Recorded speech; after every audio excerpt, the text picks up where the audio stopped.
1 ಕಪ್ಪು ಮೊಸರಿತ್ತು ಅಂದರೆ ಈ ಒಂದು ಸೈಡ್ ಡಿಶ್ಶು ರೆಡಿ ಆಗುತ್ತೆ. ಚಪಾತಿ, ರೊಟ್ಟಿ, ಪೂರಿಗೆ ಒಂದೊಳ್ಳೆ ಕಾಂಬಿನೇಷನ್ ಅಂತಲೇ ಹೇಳ್ಬೋದು. ಇನ್ನು ಇದನ್ನು ಮಾಡ್ಕೊಳ್ಳುವಂಥ ವಿಧಾನವನ್ನು ನೋಡ್ಕೊಳ್ಳೋಣ. ತುಂಬ ಸುಲಭವಾಗಿ ಮಾಡ್ಕೊಳ್ಬೋದು. ನಾನಿಲ್ಲಿ ಒಂದು ತಟ್ಟೆಗೆ ಒಂದು ಈರುಳ್ಳಿನ ಉದ್ದುದ್ದನಾಗಿ ಕಟ್ ಮಾಡಿ ಹಾಕ್ಕೊಂಡಿದ್ದೀನಿ. ಆನಂತರ ಒಂದು ಕ್ಯಾಪ್ಸಿಕಮ್ ಅದನ್ನು ಸಹ ಉದ್ದನಾಗಿ ಕಟ್ ಮಾಡಿ ಹಾಕ್ಕೊಂಡಿದ್ದೀನಿ. ಜೊತೆಗೆ ಒಂದು 2 ಹಸಿರು ಮೆಣಸು ಅದನ್ನು ಕೂಡ ಸಣ್ಣದಾಗಿ ಕಟ್ ಮಾಡಿ ಹಾಕ್ಕೊಂಡಿದ್ದೀನಿ. ನಾನಿಲ್ಲಿ 1 ಟೀ ಸ್ಪೂನ್ ಆಗುವಷ್ಟು ಶೇಂಗಾನ ಹುರಿದ್ಬಿಟ್ಟು ಪೌಡರ್ ಮಾಡಿ ತರಿಯಾಗಿ ಪೌಡರ್ ಮಾಡಿ ಅದನ್ನು ಕೂಡ ಹಾಕ್ಕೊಳ್ತಾ ಇದ್ದೀನಿ.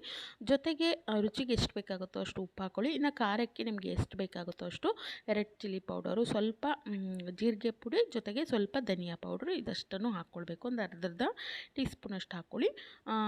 ಕೊನೆಯಲ್ಲಿ ಸ್ವಲ್ಪ ಎಣ್ಣೆನ ಹಾಕ್ಕೊಂಡಿದ್ದೀನಿ. ಎಣ್ಣೆ ಹಾಕ್ಬಿಟ್ಟು ಇದಷ್ಟನ್ನು ನೋಡಿ ಮಿಶ್ರಣವನ್ನು ಚೆನ್ನಾಗಿ ಕಲಿಸ್ಕೊಳ್ಬೇಕು. ಎಲ್ಲದಕ್ಕೂ ನಾವು ಹಾಕಿರೋಂಥ ಉಪ್ಪು ಖಾರ ಹಿಡಿಬೇಕು. ಇನ್ನು ಕಲಸಿರೋಂಥ ಮಿಶ್ರಣವನ್ನು ಪಕ್ಕಕ್ಕೆ ಇಟ್ಕೊಂಡು ಈ ಕಡೆ ನಾನಿಲ್ಲಿ ಒಂದು ಬಾಣಲೆಗೆ ಎಣ್ಣೆನ ಹಾಕ್ಕೊಂಡಿದ್ದೀನಿ. ಎಣ್ಣೆ ಕಾದ್ಮೇಲೆ ಸ್ವಲ್ಪ ಜೀರಿಗೆ ಹಾಕ್ಕೊಂಡು ಅದ್ರ ಜೊತೆಗೆ ಸಣ್ಣದಾಗಿ ಕಟ್ ಮಾಡಿರೋಂಥ ಬೆಳ್ಳುಳ್ಳಿ ಕೂಡ ಹಾಕ್ಕೊಂಡು ಅದಷ್ಟನ್ನು ಸ್ವಲ್ಪ ಫ್ರೈ ಮಾಡ್ಕೊಳ್ಬೇಕು. ಹಸಿ ವಾಸನೆ ಹೋಗೋವರೆಗೂ ಹುರ್ಕೊಳ್ಬೇಕು. ಆನಂತರ ನಾವು ಮೊದಲೇ ಕಲಸಿಟ್ಕೊಂಡಿರುವಂಥ ಈರುಳ್ಳಿ ಕ್ಯಾಪ್ಸಿಕಮ್ ಮಿಶ್ರಣ ಏನಿತ್ತು ಅದನ್ನು ನಾನಿಲ್ಲಿ ಹಾಕ್ಕೊಳ್ತಾ ಇದ್ದೀನಿ.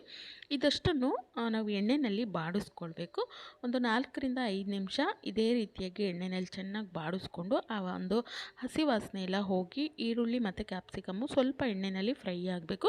ಅಲ್ಲಿವರೆಗೂ ಇದೇ ರೀತಿಯಾಗಿ ಹುರ್ಕೊಳ್ಳೋಣ.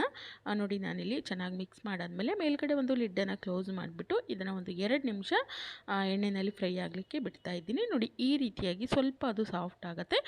ನಂತರ ಇದ್ರ ಜೊತೆಗೇ ನಾನಿಲ್ಲಿ ಸ್ವಲ್ಪ ಅರಿಶಿಣದ ಪೌಡ್ರನ್ನು ಹಾಕ್ಕೊಳ್ತಾ ಇದ್ದೀನಿ. ಆನಂತರ ಸ್ವಲ್ಪ ಕಡಲೆ ಹಿಟ್ಟು ಏನಿರುತ್ತೆ ಅದನ್ನು ಹುರಿದ್ಬಿಟ್ಟು ನಾನಿಲ್ಲಿ ಒಂದು ಅರ್ಧ ಟೀ ಸ್ಪೂನಷ್ಟು ಹಾಕ್ಕೊಳ್ತಾ ಇದ್ದೀನಿ.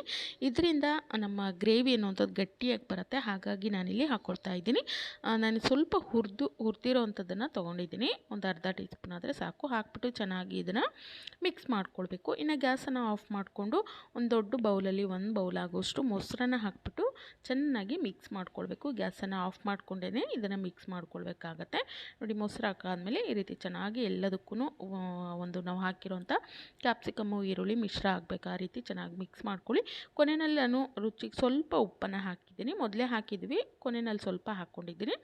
ಆನಂತರ ಕಟ್ ಮಾಡಿರೋವಂಥ ಕೊತ್ತಂಬರಿ ಸೊಪ್ಪನ್ನು ಹಾಕಿಬಿಟ್ರೆ ಈ ಒಂದು ಮೊಸರು ಮತ್ತು ಕ್ಯಾಪ್ಸಿಕಮ್ ಸೇರಿಸಿರೋವಂಥ ಒಂದು ಗ್ರೇವಿ ಅನ್ನುವಂಥದ್ದು ರೆಡಿ ಆಗುತ್ತೆ. ಇದನ್ನು ನೀವು ರೊಟ್ಟಿ, ಚಪಾತಿ ಜೊತೆಗೆ ಪೂರಿ, ದೋಸೆ ಏನೂ ಇಲ್ಲ ಅಂದರೆ ಬಿಸಿ ಬಿಸಿ ಅನ್ನಕ್ಕೂ ಕೂಡ ನೀವು ಇದನ್ನು ಟೇಸ್ಟ್ ಮಾಡ್ಬೋದು.